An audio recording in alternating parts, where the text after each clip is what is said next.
Hey, thanks for joining me. Got a bit of a breezy day today, which is kind of appropriate given the topic. So about a year ago when I moved into this country property here, one of the things that I was looking forward to doing was to test out some wind turbine options as a supplement to solar power that I'm using to power my barn. And as I did some research on that, mostly what I was looking at was those relatively inexpensive, $165, $250, those little wind turbines that you can mount up on a pole on your barn or whatever, and they sell them on Amazon, they sell them on Viver, for example. And what I found was those are just pretty much straight up garbage. They're really not even worth the materials they're made from. And so I was pretty discouraged that I didn't seem to find an accessible wind turbine option for me. Until several weeks ago when the guys from KiteX reached out to me. And this is a company from Denmark. And this it's basically a group of engineers who love to kite surf. And they've kind of adapted some of the things that they learned from kite surfing and combined that with their engineering skills to develop a new innovative style of wind turbine. And it's quite a bit different, and it's going to look very different as well. And we're going to see what it takes to set one of these up, and then we're going to find out how well it performs. But I'm not looking at this to replace solar. I'm looking at this as a supplement to solar, because as we know, at nighttime you're not getting any solar power generation, and in the winter time your sun exposure drops significantly. Certainly does so here in the northern hemisphere where I live. And so being able to collect additional power when the wind is blowing, which it often is during the winter months, that should help offset some of the loss of daylight time that I have for sun exposure on the solar panels. So we're going to find out how well all that works, and whether or not this is something that you might want to consider. It's definitely not an inexpensive solution, but it is not nearly as expensive as some of these more commercial grade wind turbine options out there. But it should be certainly more effective than those cheapo versions that you would find on Amazon or Viver for like 250 bucks. So let's get into it and find out what's involved.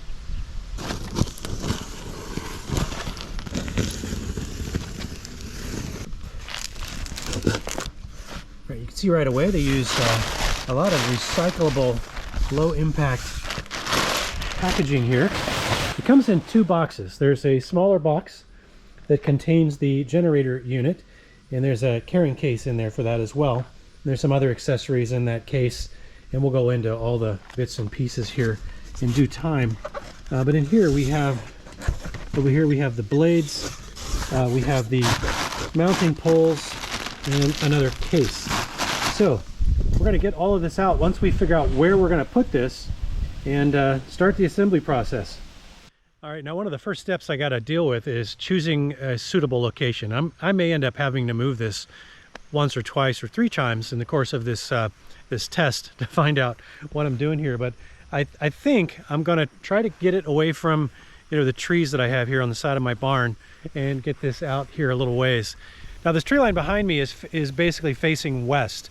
That direction is west, and most of the wind we get typically comes from the westerly direction. So it can be southwest, it can be northwest. Obviously it can be variable, and right now it's actually coming a little more from the north than the west. But the wind turbine has the ability to spin and sort of track the wind, so that's not really a problem. And it has the ability to change the pitch on the blades as well to help moderate the speed in certain wind conditions. So that is also very cool that they've been able to develop that kind of technology in something in this kind of form factor. Now I'm not going to do a step-by-step installation video on this because the guys at KiteX have actually already done a nice detailed video on this. It's 38 minutes long. Hopefully it doesn't take me much longer than that to install this thing. And I think once I've done it a couple of times, I'll get much quicker at it. And I think you could probably deploy this in about 20 minutes if you're not stopping to explain things to a camera. One of the first things you'll notice is just how incredibly light this kit is. Now the larger bag holds the entire tower assembly, and it only weighs like 10 or 12 pounds. It's extremely, shockingly lightweight.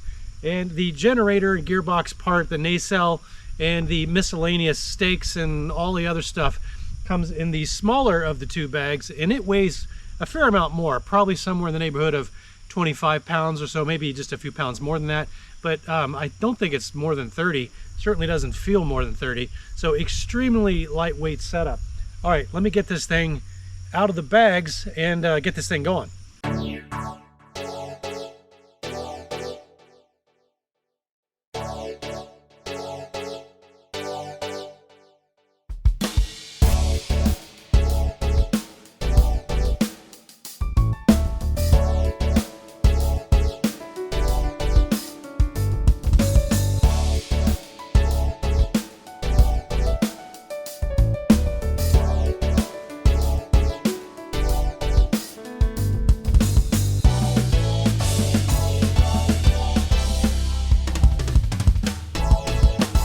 So it took me a solid hour.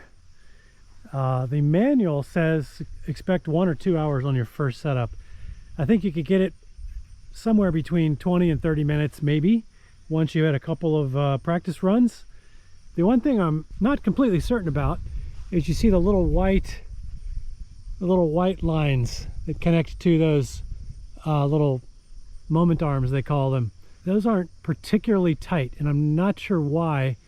I'm not sure if they're supposed to be. I think I've got the pole in a pretty nice plumb vertical position, and you can see we are getting a little bit of wind, so the thing is turning freely. Now there's a slot at the bottom, and the video talks about this very clearly. You want to make sure that the cable is coming out this slot. It does use an XT60 style connector here, so I'm going to go ahead and try to connect that and then get into some shade so I can configure the DC ground box that helps regulate the voltage from this thing to be an appropriate output voltage for whatever it is you're trying to charge, whether that be a power station or an actual battery. All right, I went back and had a look at the setup video, and I very quickly discovered what I had done wrong. So the white lines actually should go from only one of the white lines. There's actually 2 of them on each blade, and they should actually split between those little moment arms. And I've got both of them coming back to the same moment arm, which is definitely not correct. So I need to lower this thing down again and fix that, so I should split each one of those whites lines to a separate moment arm. Yes, that's what I need to do. That's why there's so much slack in there, because they are not separated properly.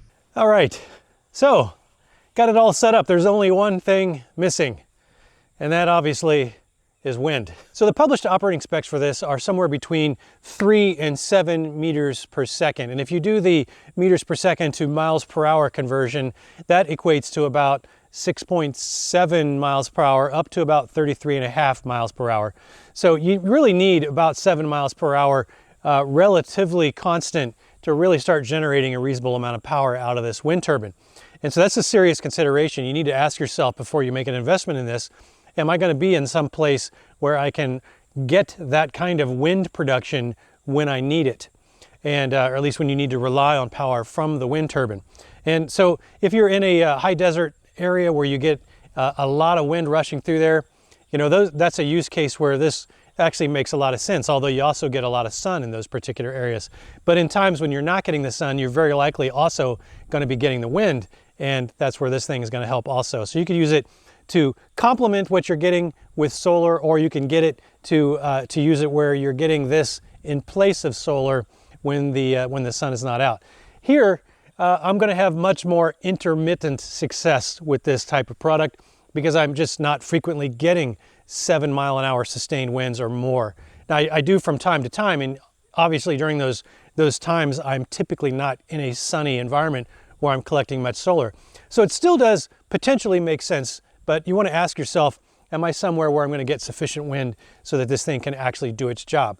So we're going to wait it out. I do have some weather moving in over the next few days that should generate wind, pretty consistent wind in excess of 7 miles per hour. So we're going to find out how well that performs in that environment. So stay tuned. It is a rainy, windy morning at the end of September here. We are not going to get hardly any solar today, but let me tell you what we are going to get, and probably plenty of it.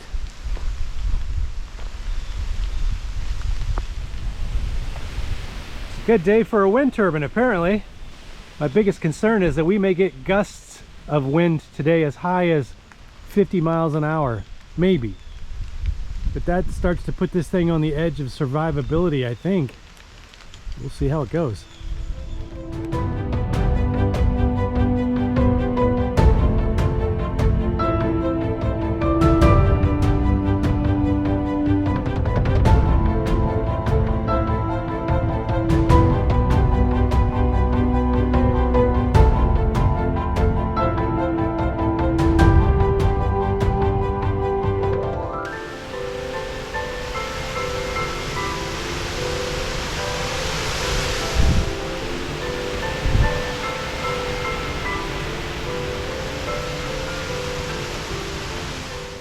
All right, it is just a little after 5, maybe 5:30 or so in the afternoon, and it has been a kind of a nail biter of a day. We're basically living through the remnants of Hurricane Helene, and the wind has been brutal today. It's definitely not been great wind for a wind turbine, because it's been off and on very heavy gusts way outside the operating parameters of that WindCatcher. And it's been swirling, so it's been causing the wind turbine to have to rotate a lot to catch up. So the app, even for the WindCatcher says that the wind quality was poor, even though we got a lot of wind. So my biggest concern was that the WindCatcher would not survive, because we got gusts that were in excess of 55 miles per hour today, which is actually outside of the spec survival range for the WindCatcher. So I was really rolling the dice here by keeping this thing up. But we definitely have not generated much solar today at all. In fact, my if we go look at something here, I'll take you inside my shop area, which is a disaster. But this is the system I'm using right now. It started the day at about 2%, and it's now at 5%. So that equates to a little, if you do the math on that particular battery, that equates to about a little over 150 watt hours of charge capacity. And that's off of a roughly 1200 watt solar array. There's just not much generation on a day like this. Now compare that to the WindCatcher system, and this was basically around the same 2% starting this morning. And we are at 8% now, which doesn't sound like a lot, but when you consider that 8% charging basically both of these batteries, because if I look at the system voltage on the shunt, it also says 8%. This is 7.1 kilowatts.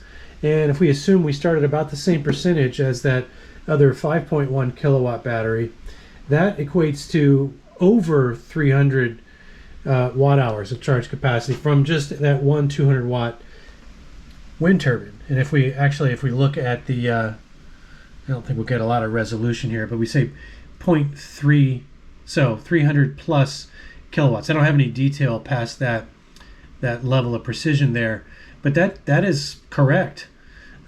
We actually got through the system more than double the power production out of that wind turbine today than I did my 1200 watt solar array, just because we had a lot of wind.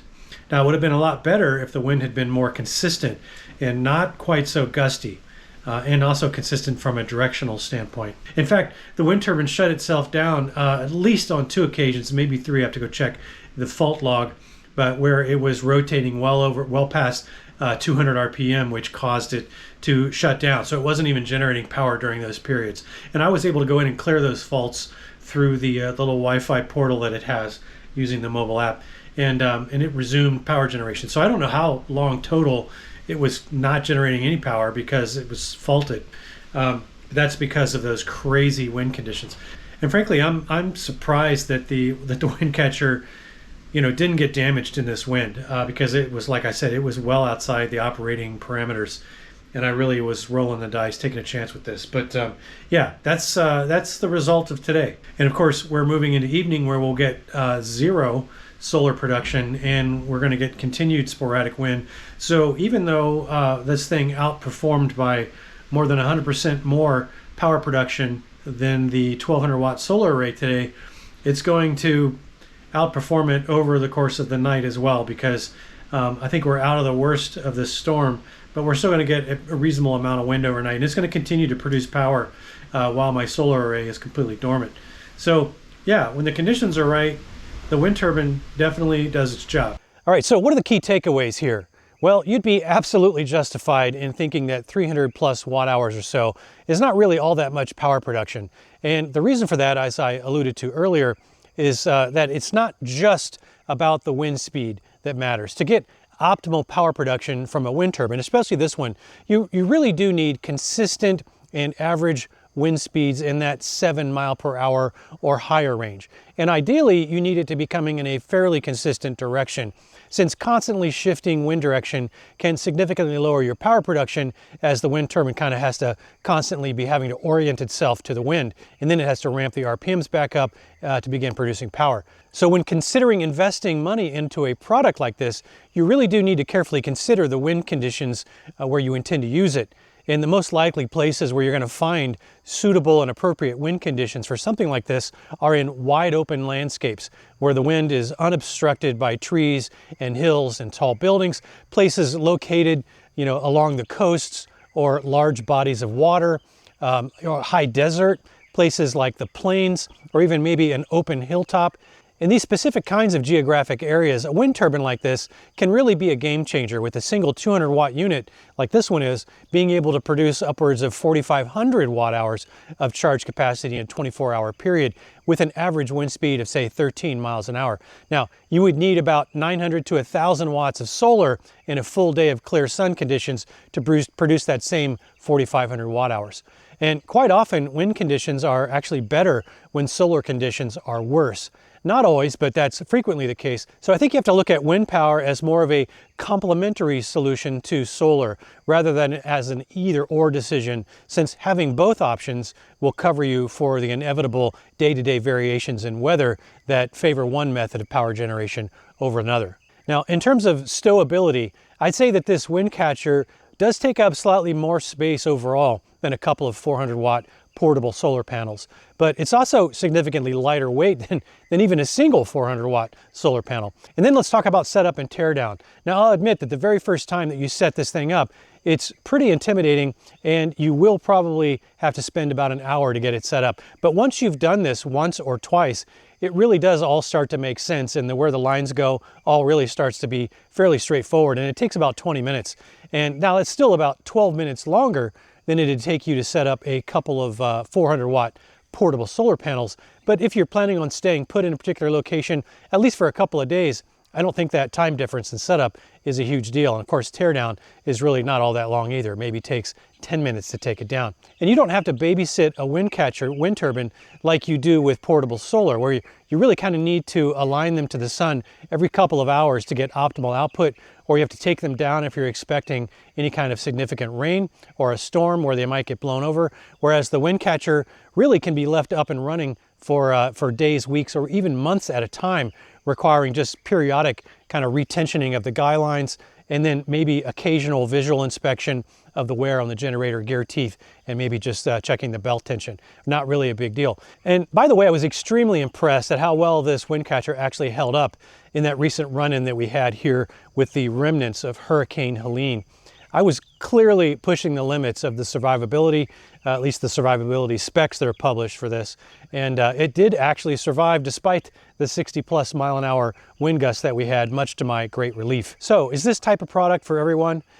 Clearly that is not the case. In my particular location, where I'm basically surrounded by relatively heavily wooded terrain, I'm just not going to be able to get a sufficient amount of power generation on a consistent enough basis, probably, to justify the cost of this kind of tech.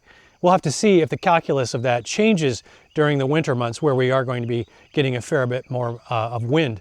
But if I were planning on spending a fair amount of time on the road, camping or boondocking in off-grid areas where there is a fairly consistent wind speed of 6 or 7 miles an hour or more, I think you could easily make the case for something like this as an excellent supplement to a solar power solution. It's extremely lightweight. It's easy enough for one person to deploy. 2 people would make it just a little bit faster, but definitely not a requirement. It does require very little maintenance, and as a matter of fact, most of the parts on this thing, many if not most, are actually 3D printed. So as a result, you could quite easily and inexpensively reproduce those replacement parts if necessary in the future. So all in all, this is very cool tech, and I'm certainly going to be looking for other opportunities to use this thing in the future as I'm traveling, and I'm going to continue to use it over the winter months to see if that extra wind that I get during those time periods of the season actually help me offset some of my solar. So if you think something like this might work well with your particular circumstances, you can find a link down below to the KiteX website in the video description, and you can go check it out for yourself. And please, if you have any questions about the WindCatcher that I didn't cover in the video for you, that you're curious about, please do put those in the comment section below, and I'll do my best to try and answer those for you. Okay, I think that's a wrap on this video. If you did find anything helpful or informative at all, please consider helping me out just a little bit and clicking that like button for me down below. I'd very much appreciate that. So thanks for watching. I do hope you'll consider joining me for the next one. And until then, have fun out there.